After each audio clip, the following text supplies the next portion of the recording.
versículo 9. Amém? Honra ao Senhor com os teus bens, com a primeira parte da tua fazenda ou dos teus ganhos. E se encherão os teus celeiros e transbordarão de vinho os teus lagares. E o verso 11 diz: Filho meu, não rejeites a correção do Senhor, nem te enojes da tua repreensão. Porque o Senhor repreende aquele a quem ama, assim como o pai ao filho a quem quer bem. Amém? Amém. Ora, vamos falar com Deus mais uma vez. Senhor nosso Deus, falai conosco, derrama a tua graça sobre nós, que nós possamos, Senhor amado, entender e compreender a tua palavra, tomar em tuas mãos, falar através de mim, para que o teu povo seja abençoado em nome de Jesus. Sentai-vos, irmãos. Irmãos, hoje nós vamos falar um pouquinho sobre esse tema que está aí, o dízimo segundo a Bíblia, tá bom? A palavra dízimo, para quem não sabe, ela vem do latim, né? Décimos, ou seja, a décima parte. E nós temos o privilégio de ofertarmos ao Senhor com aquilo que a gente tem, com os nossos ganhos. Então, irmãos, hoje nós vamos estudar um pouquinho sobre o dízimo das ofertas e o que é mais importante, a importância dele na nossa fé. Vai destacar que desde o começo dos tempos, os homens de Deus foram ofertantes e foram dizimistas, todos eles. Por exemplo, Caim e Abel, em Gênesis 4, trouxe uma oferta ao Senhor. Caim do fruto da terra, Abel, diz a Bíblia que ele trouxe das primícias do seu rebanho. Amém. Deus se agradou de Abel da sua oferta, ao passo que de Caim da sua oferta não. A grande pergunta é: o que levou Caim e Abel a oferecer um sacrifício ao Senhor? Não existia lei, eles eram os primeiros habitantes desse mundo. O que levou eles a ofertarem foi o que os pais falaram. Os pais começaram, Adão e Eva, provavelmente depois que saiu do Éden, começou a contar a grandeza de Deus para Caim e Abel. Como Deus é bom, como Ele nos criou, como Ele nos fez, como o zelo, o cuidado que Ele tem conosco. Então eles foram ofertar ao Senhor. Né? E o dízimo, uma das características do dízimo é gratidão a Deus. Caim e Abel ofereceu por gratidão ao Senhor. Lá em Gênesis capítulo 14, nós temos a história do primeiro dízimo na Bíblia.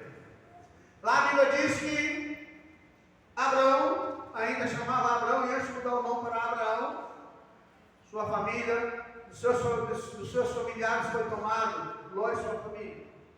E ele juntou e foi lá e pelejou contra os inimigos, trouxe tudo de volta. E quando ele ia voltando, Melquisedeque, que é sacerdote do Deus Altíssimo, ia chegando ao seu encontro. E diz a Bíblia que Moisés pagou o dízimo a Melquisedeque. O primeiro dízimo da história. Abraão pagou o dízimo a Melquisedeque.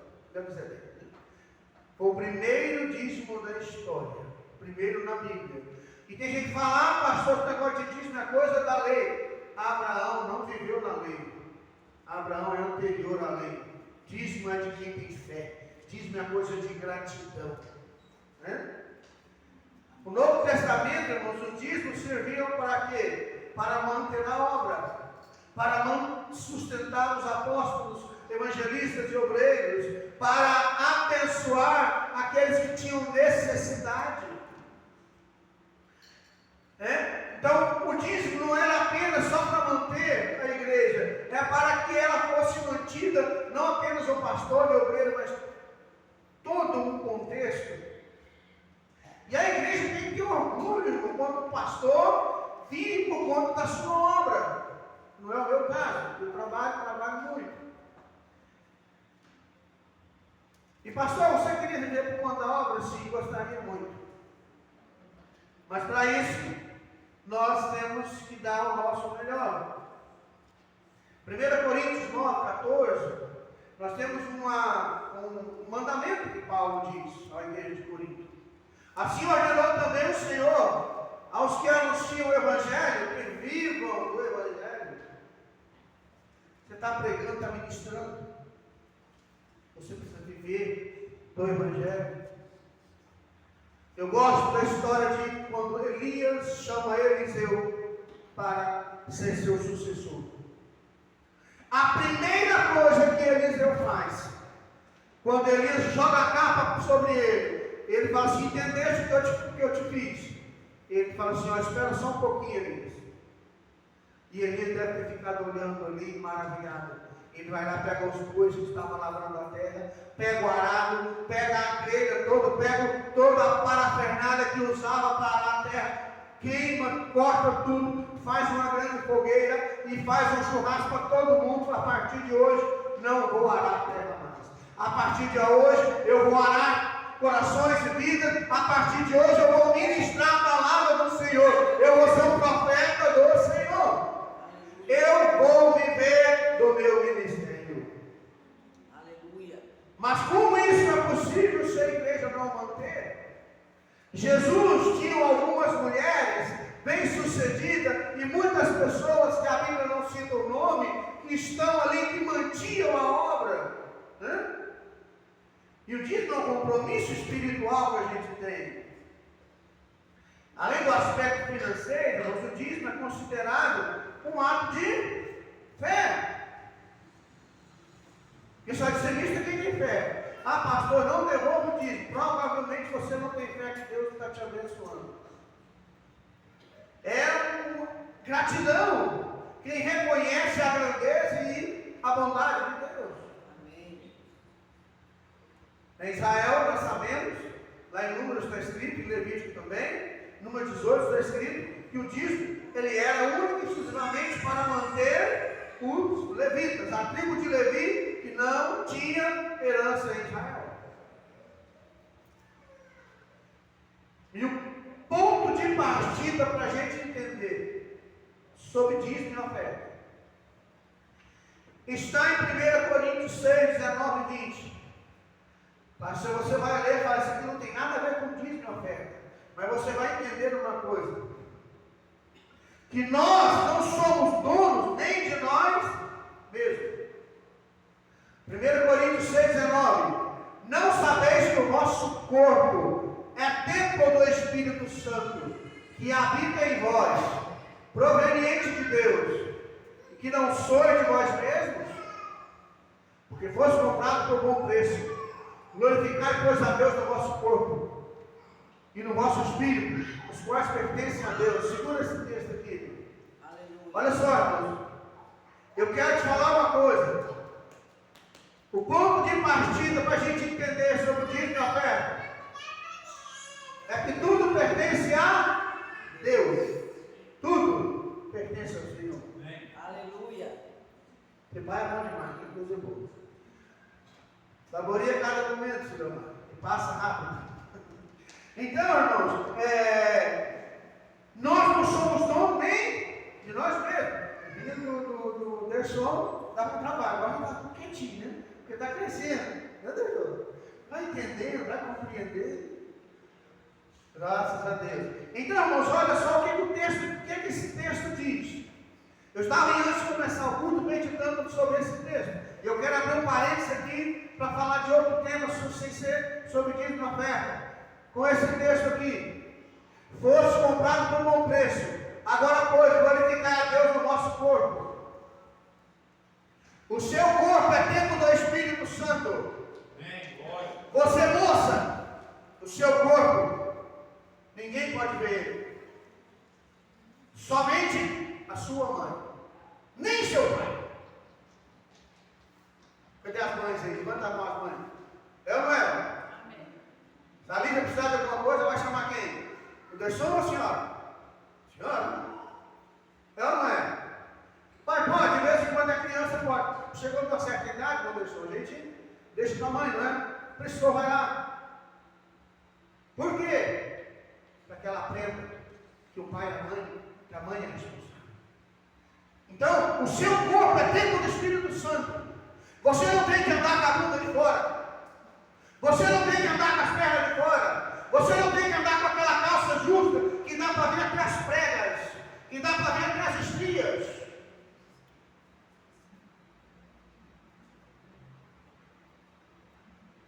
Seu corpo é templo do Espírito Santo. Estou pregando para você e para mim, para todo mundo. O homem também. Ah, pastor, se eu quiser fazer uma tatuagem, quem já veio do mundo com a tatuagem, a Bíblia diz que Deus leva quanto tempo na ignorância. Mas você serve a Deus agora. Você vai fazer a tatuagem, marcar o tempo do Espírito Santo? É correto ou não? Sim ou não? Nós não pertencemos a nós mesmos.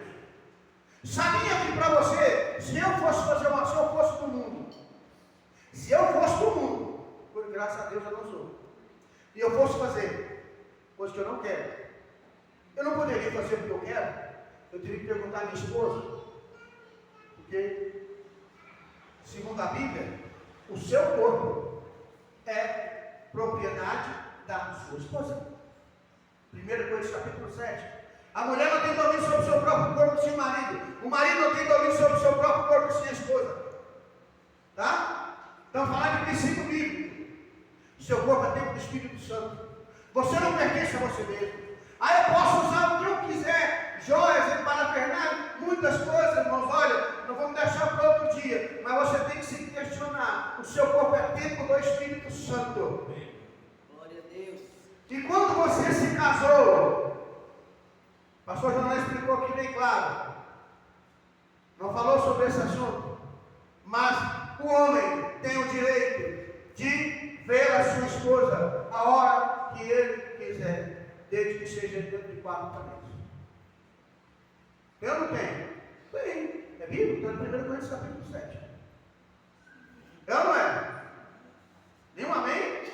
Ninguém está lendo a Bíblia não, gente? Então o seu corpo é templo do Espírito Santo. Voltando aqui para o nosso tema.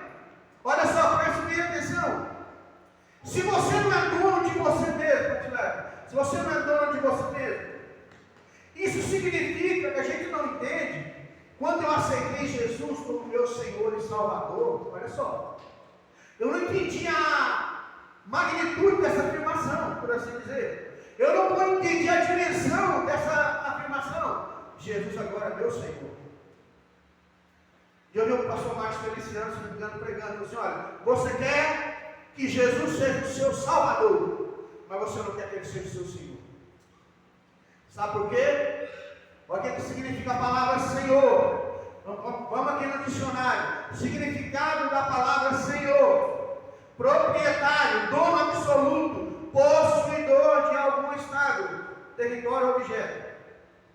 Teologicamente, a palavra Senhor quer dizer Adonai. Na Bíblia, toda vez que tem a palavra Adonai em hebraico, é traduzido como Senhor. Então, Senhor é Deus. Cristo é o nosso Senhor. Ele é o nosso Deus. Agora nós pertencemos a Deus. Agora eu vou fazer de tudo para fazer a vontade de Deus. É por isso que Paulo diz em 1 Coríntios 10:31: quer comais, ou bebais, ou façais qualquer coisa para a glória de Deus. É por isso que eu não posso tomar uma geladinha lá no boteco, porque não vai ser para a glória de Deus. As pessoas vão pensar. Né?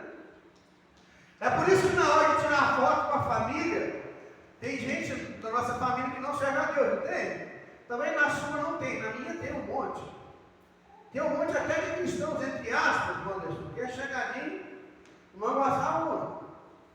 Aí quando vai tirar foto, está cheio de cerveja latinha lá em cima, de garrafa. Se eu estou no meio, quem vai saber que não bebi? Hein? Prudência. Tem que ser prudente. Agora a gente pertence a Deus. Agora você vai fazer a vontade de Deus. Agora quando você ganha o seu salário, você tem autoridade sobre todo ele, todo. É tudo seu. Só que você tem que entender uma coisa.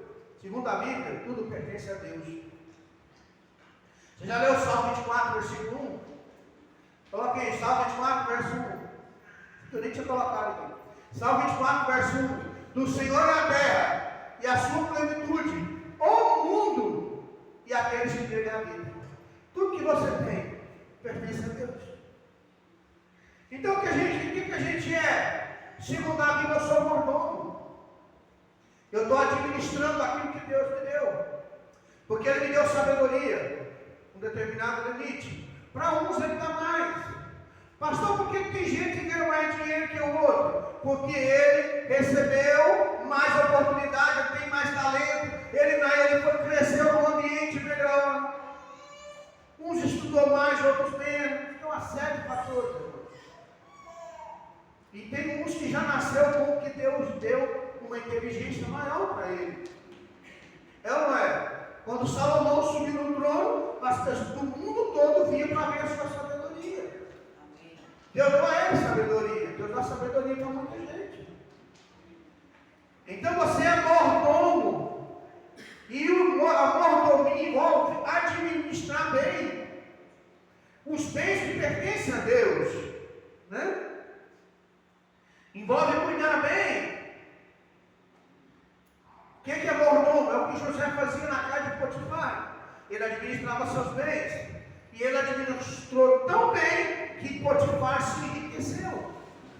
Ele prosperou, porque José trabalhava no intuito de ver o seu senhor melhor. Assim como você tem que trabalhar para ver a sua igreja melhor, cheia, abençoada. Você tem que trazer seu vizinho, seu parente, seu irmão. Ah, pastor, santo de casa não faz milagre. Em primeiro lugar, eu não sou santo, nós somos pecadores. Igreja é lugar de pecador. Mas eu tenho boca para convidar. Colega, um amigo para o culto. Traz, convide, fale do amor de Deus. Porque, irmãos, José, ele foi para cá de Potifar, administrou e o homem foi abençoado. Grandemente. Ele foi para a prisão melhorou para todo mundo. Estávamos lendo essa passagem com minha esposa. E imaginando, ainda falei para ela o quanto que é maravilhoso. José chegou ali para interpretar o sonho do faraó, que em primeiro lugar estava tão sujo, tirou ele da prisão, deram um banho nele, barbearam o homem, porque lá o judeu era barbudo, os egípcios não gostavam de barba. Então, barbeou, limpou o homem para ele apresentar diante do rei. Chegou ali um escravo hebreu, escravo de Potifar. Mas quando ele interpretou o sonho e deu o parecer, o faraó não pediu a opinião dele. Pediu? Quem já leu lá em Gênesis 40, 50 a história de José, não pediu. Mas ele falou assim: eu vou te dar um conselho, faraó. Nos 7 anos de fartura, arranje uma pessoa sábia, põe celeiros, com essa pessoa para juntar mantimento, para que o povo egípcio não passe fome. Ele estava pensando no seu senhor, que era faraó naquele caso. Não quero que a nação tenha interesse de fome. Servo de Deus quer abençoar todo mundo. Amém. Eu quero que Deus me abençoe, mas eu quero que você seja abençoado também. Amém. José entrou ali como escravo, saiu com o anel no dedo do faraó, saiu na carruagem do faraó. Sabe Potifar? Teve que se curvar diante dele. Sabe toda a nação? Teve que se curvar diante do homem. Sabe por quê? Deus estava honrando ele. Vai chegar o dia que Deus vai te honrar também. Amém, glória a Deus. Esse dia vai chegar, porque nós pertencemos a Deus. E vai chegar o dia que Deus vai te honrar, Deus vai te abençoar. Porque quando você é fiel, Deus é fiel. Se você for infiel, Deus ainda assim permanece fiel. Não vai te abençoar como Ele queria, mas vai te abençoar.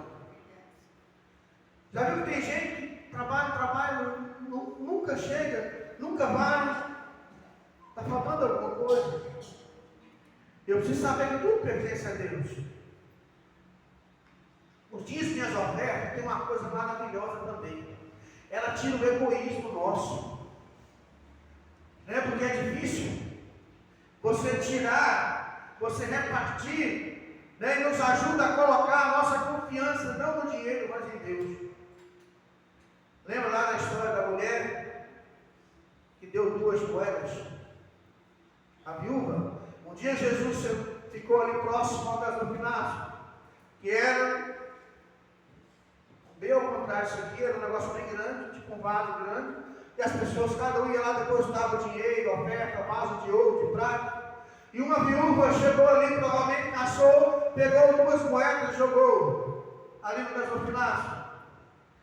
Cristo falou assim: olha, para os apóstolos, quem deu mais? Ele deve ter falado, foi aquele outro, foi aquele ali que deu aquele vaso de ouro, aquele vaso de prata.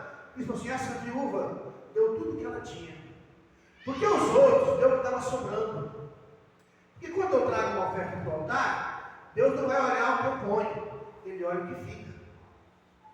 E vai olhar o que fica no meu bolso, na minha conta, na minha vida. Ele está preocupado em saber se eu, por exemplo, eu posso ofertar com determinada quantia e não dou aquilo, eu dou menos. Eu não estou sendo honesto com o Senhor. Amém? Você precisa ter um relacionamento com Deus, um relacionamento sério. Dá o melhor. E outra coisa, irmãos, o resultado do nosso relacionamento com Deus é confiança. Aprende a confiar no Senhor mais. E você aprende a gastar seu dinheiro. Aprende que o seu dinheiro é santo. Isaías 55. Coloque Isaías 55, verso 1 e 2. Isaías 55. Ó vós todos que tendes sede, vinde às águas. Os que não têm dinheiro, vinde, comprai e comei sim. Vinde comprar sem dinheiro e sem preço, vinho e leite. Por que gastais o dinheiro naquilo que não é pão? E o produto do vosso trabalho naquilo que não pode satisfazer? Ouve atentamente, comei o que é bom, e a vossa alma se deleite com a gordura, com finos manjares. Quando você aprende que nada é seu, tudo é do Senhor, você vai aprender a administrar o seu dinheiro. Muitos até ganham bem, mas gastam o seu dinheiro à toa. Está gastando seu dinheiro naquilo que não satisfaz. Se está escrito aqui, Isaías 55, 2, por que estão gastando seu dinheiro naquilo que não satisfaz? É porque o povo vai gastando dinheiro à toa. É porque o povo vai gastando dinheiro, pegando o seu suor, gastando à toa. Como você já fez isso? Muitos de nós já fizemos isso. Eu disse aqui um tempo desse, falei aqui na igreja, que muitos recebiam pagamento, naquela época não tinha Pix, né? Pegava em espécie, e ele recebia e saía repartindo de boteco em boteco, de bar em bar, de mercearia em mercearia. Chegava em casa, estava bem faltando um tantão. 50% já tinha ficado. E no outro mês era a mesma coisa. Quem estava perdendo era a sua família. Né? Hoje em dia, graças a Deus, não acontece mais. Porque agora você trabalha, seu dinheiro é santo, seu dinheiro é sagrado. Não desperdice seu dinheiro naquilo que não pode satisfazer, irmãos. A nossa motivação em devolver o dízimo não é conquistar as bênçãos de Deus. Porque Deus não faz barganha com ninguém. Na teologia da prosperidade, parece que existindo que quanto maior é a oferta, maior é a bênção. Isso não está escrito na Bíblia, não. Porque a viúva deu menos que todo mundo. Mas proporcionalmente ela deu mais do que todos. Porque era o que ela tinha. Deus não está preocupado com o que você tem, com a maneira que você, por exemplo, vamos dizer assim, o que é um fundo de investimento? É quando você pega o seu dinheiro e aplica no fundo, quer ser CDB, CDI ou renda fixa, você pega o seu dinheiro e aplica no fundo para ele render mais, né? Irmãos, quando a sua oferta não é fundo de, Deus não é fundo de investimento. Quando você dá uma oferta é por gratidão e amor a Deus. A gente não recebe nada em troca. Tudo bem que eu li no começo de Provérbios 3. Honra o Senhor com seus bens, com as primícias da sua renda e se encherão fartamente os seus celeiros, e transbordarão. Vai ter bênção ser medida na sua vida, mas não é porque você está dando, mas você está honrando. Tem gente que dá a sua oferta, seu dinheiro, não honra a Deus.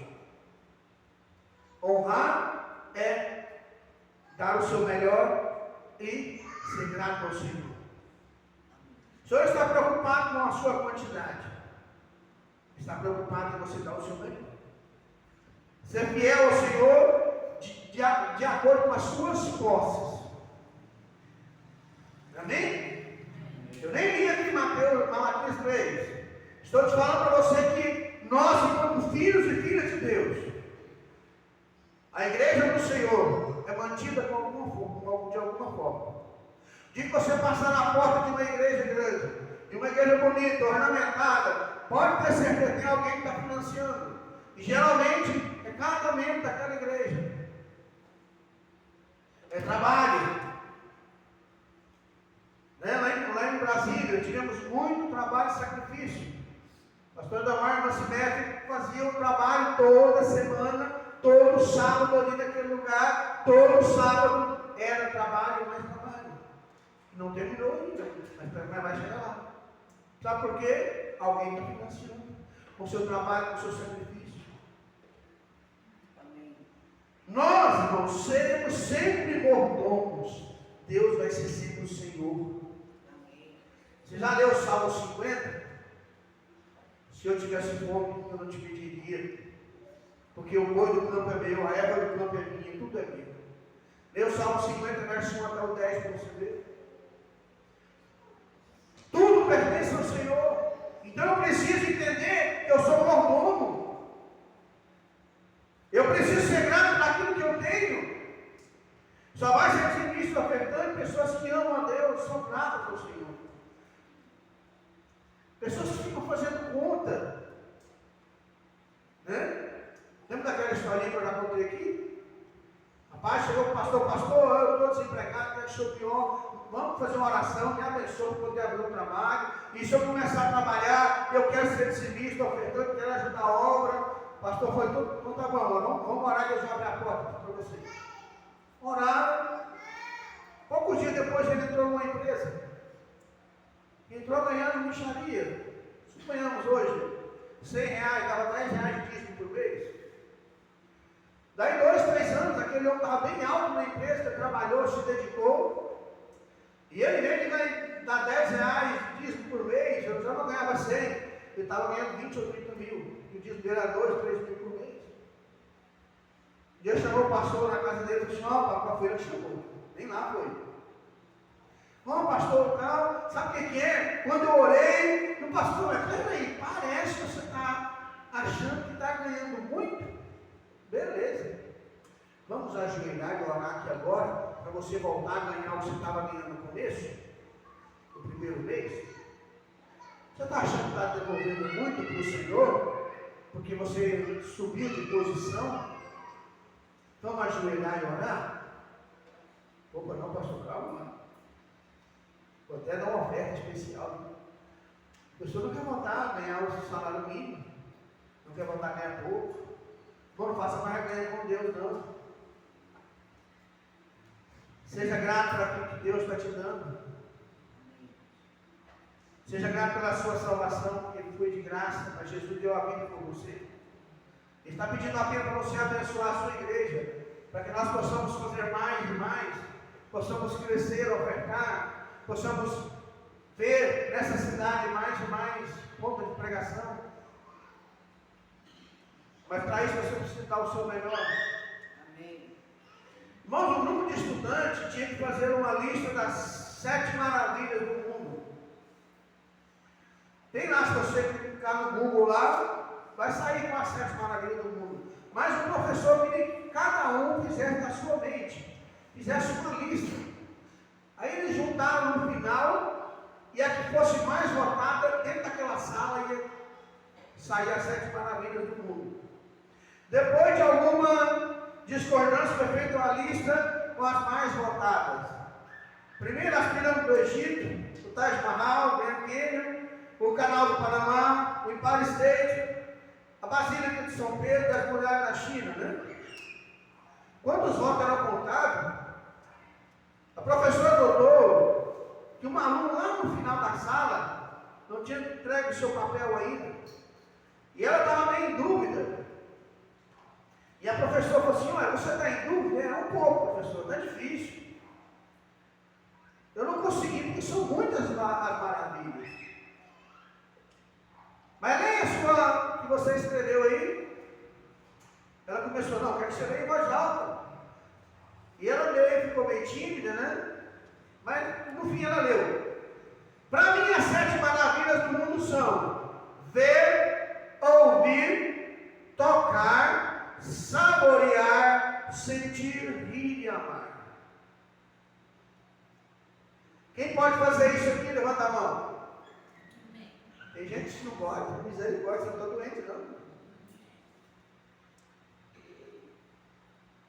Se você pode ver, ouvir, tocar, sentir, rir e amar, sua pessoa abençoada. Alguém viu aquele testemunho daquele padre que eu coloquei lá no grupo?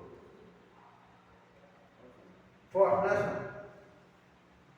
Coisa tremenda. Quem mais viu? Quando a gente coloca lá, mas você veio dar sua opinião, colocar a sua opinião embaixo.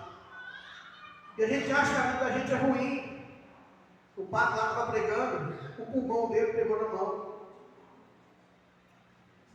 Uma parede. A voz dele saiu, depois tirou. Fez aquela cirurgia que o Paulo Lucimar fez, mas a parede dele é um pouquinho mais moderna e dá para sair a voz normal. Ele tirou, não tinha voz.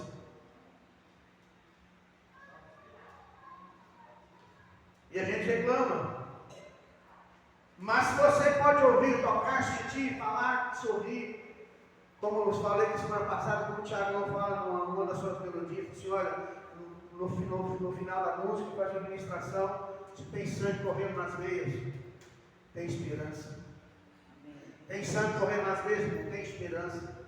Você pode mudar de vida. Você pode dar uma guinada na sua vida. Ah, pastor, Deus não me escuta. É você que está falando, não é Deus. Cada oração que você faz, Deus está te ouvindo, sim. Ele pode até não ter respondido ainda, mas ele responde. Ele responde e no tempo certo. Então seja fiel, irmãos. Ame ao Senhor.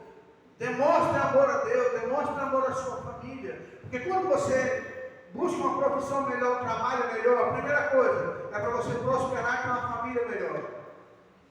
Tudo que Deus te abençoa é para você repartir com alguém. E esse alguém é a sua família, a sua esposa, filhos, às vezes os pais, é para você abençoar alguém.